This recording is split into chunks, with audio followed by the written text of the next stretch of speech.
you can face the Gohonzon without ever seeing it. Nichiren put that answer in writing more than 700 years ago. Facing was never a job for the eyes. In Nichiren's teaching, the thing that turns toward the Gohonzon is faith. He called it shinjin, the believing mind. Listen to his own words. Never seek this Gohonzon outside yourself. The Gohonzon exists only within the mortal flesh of us ordinary people who embrace the Lotus Sutra and chant namu-myoho-renge-kyo. Which leaves a problem. If the true Gohonzon lives inside you, why did Nichiren inscribe a physical scroll and tell his followers to face it? Hold that question. It runs under everything coming. The answer begins in Exile in 1273, with ink Nichiren said carried his own life. Last week, this channel covered a rule most practitioners have never been taught. During chanting, Nichiren forbade visualization. No mental images of the Gohonzon. No constructing the 3,000 realms inside your head. The comments came fast. One viewer pointed at older videos that say to see yourself well while you chant, and asked which instruction stands. Another said the two teachings could not both be true. Underneath both comments sits one question. When you kneel in front of the Gohonzon, what part of you is actually doing the facing? For a sighted practitioner, that question is a puzzle. For a blind practitioner, it is the whole practice. If facing means seeing, their Daimokkar has been landing nowhere for years. Nichiren answered this twice, once from Exile on Sado Island in 1273, and once from Mount Minobu 2 years later. The two letters agree with each other completely. But before opening them, you need to feel why this question carries so much weight. Because for centuries, practitioners have been quietly afraid of doing this wrong. This anxiety is not hypothetical. One practitioner described being told 3 different things by 3 different teachers. Keep your eyes open. Keep your eyes closed. Face the Gohonzon exactly, not the wall beside it. None of the 3 teachers were lying. They were describing local habits their own teachers passed down. But habit is not doctrine, and nobody had told this practitioner the difference. So the question stopped being about posture. It became about whether years of chanting counted at all. That is the real weight sitting under, how do I face the Gohonzon correctly?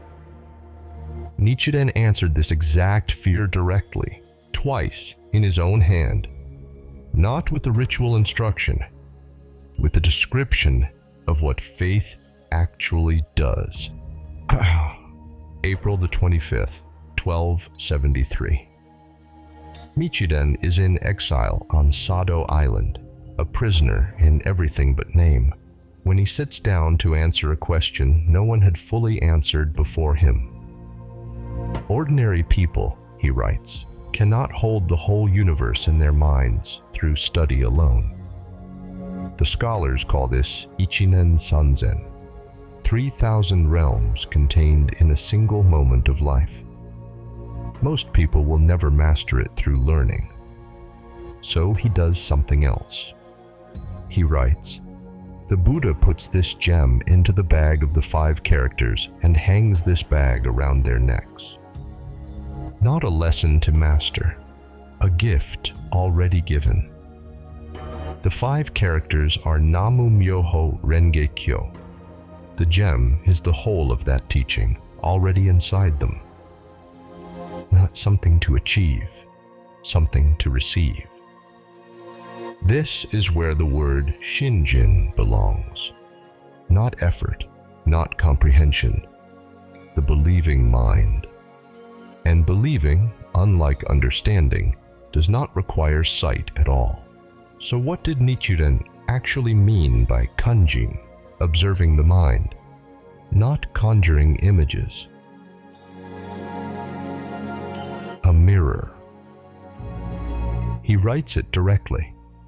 I can see the 6 sense organs of others, but I cannot see my own 6 sense organs unless I look at myself in a mirror. I cannot see 10 realms, 100 realms, 1,000 suchnesses, and 3,000 things in my mind unless I look at myself in the mirror of the Saddharma Pundarika Sutra. This settles the contradiction from last week. When older content said, see yourself well while chanting, it meant hold your resolve clearly. Not picture the Gohonzon in your mind. Not construct the 3,000 realms behind your eyes. That specific act Nichiren forbids. He is just as direct about what replaces it. To practice the Dharma means to chant the 5 characters before the most venerable one.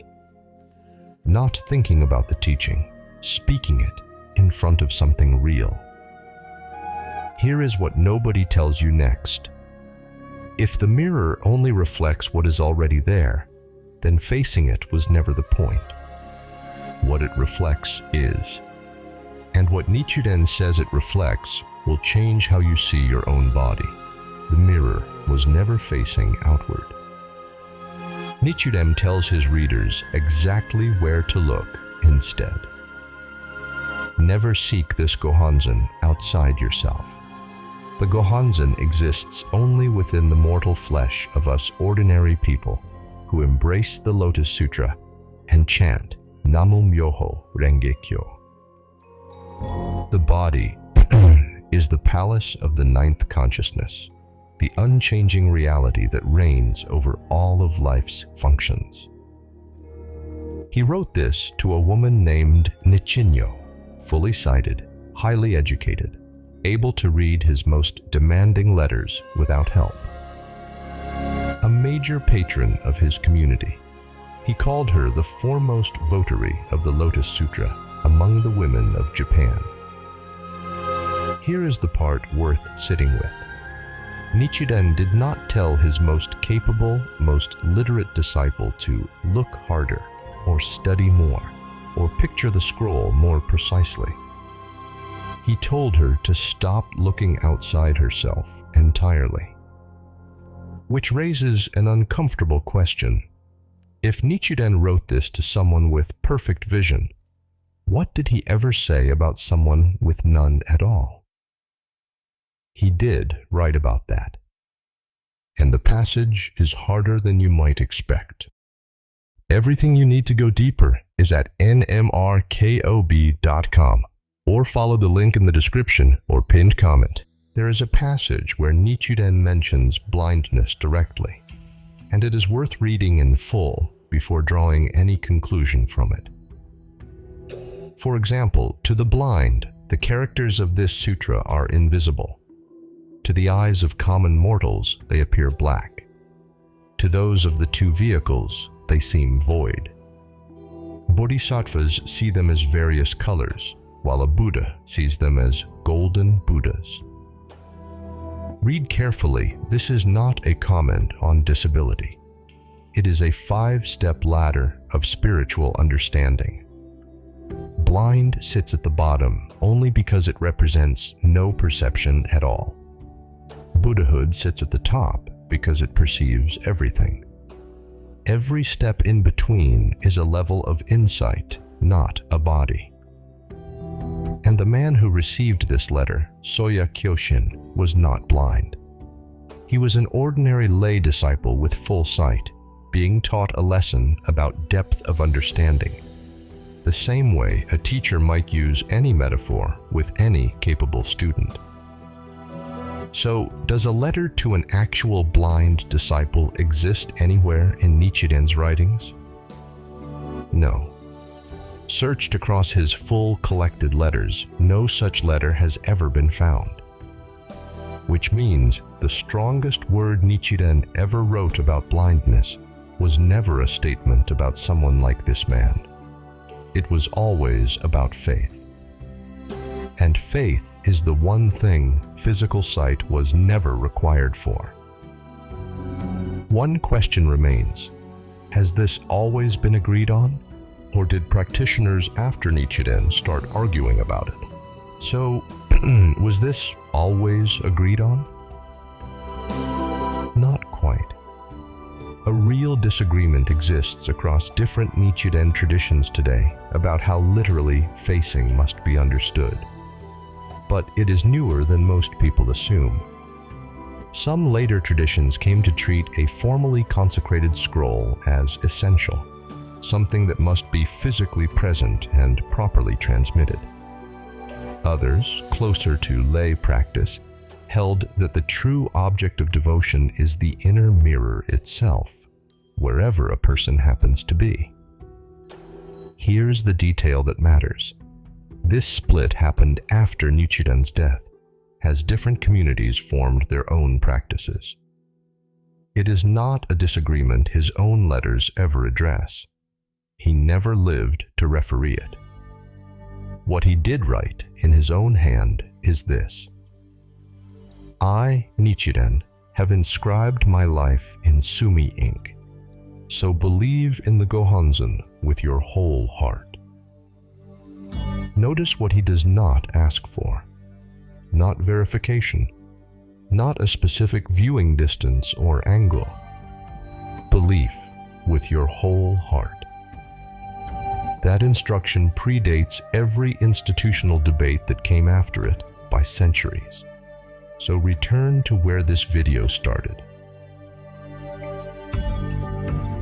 Not whether you can see the Gohonzon, whether you believe in it. Nichiren settled that in his own hand 750 years before anyone thought to ask on behalf of someone who has never seen it at all. That first passage this video opened with, the one on faith standing in for wisdom, exists in its complete original Japanese too, alongside the English, for Vowkeeper members at NMRKOB.com. It is the same words you heard from Sado Island, exactly as Nichiren wrote them. The elder in this video has never once seen the Gohonzon he faces. By Nichiren's own words, that was never the requirement.